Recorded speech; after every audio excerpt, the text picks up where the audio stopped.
So the iPhone 16 just got released, and it's probably that time of the year where you're asking yourself, is it worth upgrading?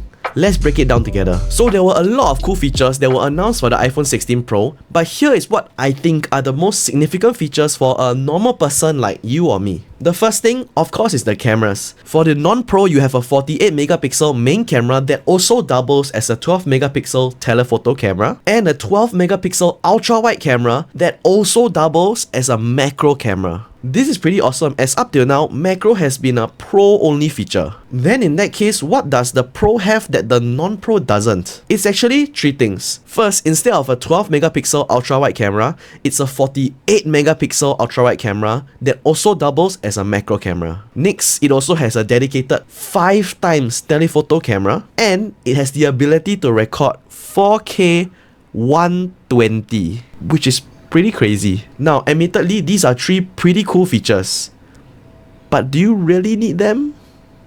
Maybe? Now, since we're on the topic of cameras, the next significant change to this line of iPhones is the new button at the side of the phone. Pressing the button once launches the camera app, so it's just a pretty cool shortcut, but when you're already in the camera app, you can tap it once to take a picture, or hold it down to take a video. Now, this button can also tell the difference between a light press and a hard press, sort of like the shutter button on the camera. You know, you can half press to focus. Not only that, it can also detect when you're sliding your finger across, sort of like a trackpad. By default, if you swipe your finger, it will just zoom the image in, but if you lightly double tap, it will bring up this small menu, so you can choose to adjust other things like exposure or even aperture in the portrait mode. Now, to Apple's credit, this one single button really can do so many things. It's actually very impressive. You can also press and hold this button, which will sort of bring up an image search tool. Think of Google Lens, which is pretty cool. It's a feature that Apple didn't natively have until now. And it seems to do more than just search what it's looking at. The example that they gave during their presentation is you can aim the camera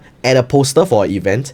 It will detect the name, date and time, and add it to your calendar automatically. Just a side note, since we're talking about buttons, the non-Pro iPhones are now getting the action button, which was originally exclusive to the Pro line. So yeah, that's quite cool. Now, usually the deciding factor to get someone to upgrade their phone would be the hardware upgrades, so things like the camera or the button that I just mentioned.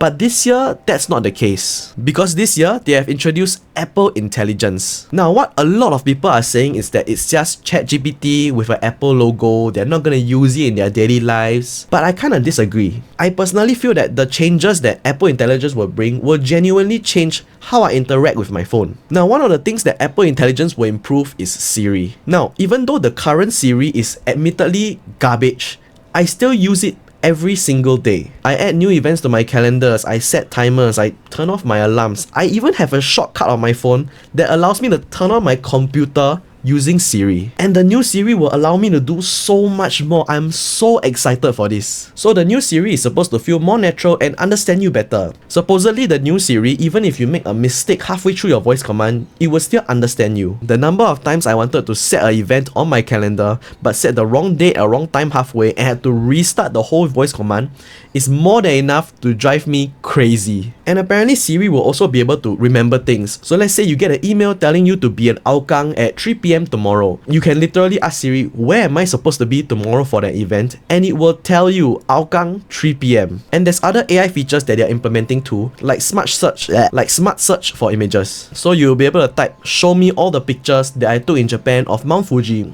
and you'll find all of it for you. There's also things like erasing things from the background in images, rewriting your emails for you to make it sound better, and even generating any emoji you could ever think of using generative AI. So the question is, should you upgrade? And if you do, Pro or non-Pro? Well, if you're a few generations behind like me, I have a 13 Pro Max, and you're really interested in the new AI capabilities, then yes, I think it's totally worth upgrading. Not only are you getting those AI features, the hardware improvements will also definitely be noticeable. So in that case, Pro or non-Pro? Honestly, and this is my opinion, for average Joe, the non-Pro is enough. Personally, every single iPhone that I have got has been a Pro. And this is just because it always had features that make the non-Pro look less worth it. But this time, all the new headlining features like AI or the new button are all available on the non-Pro. And all the features that the Pro has that the non-Pro doesn't, all feel like it's actually for pros, as in professionals. I mean, if let's say you are an accountant,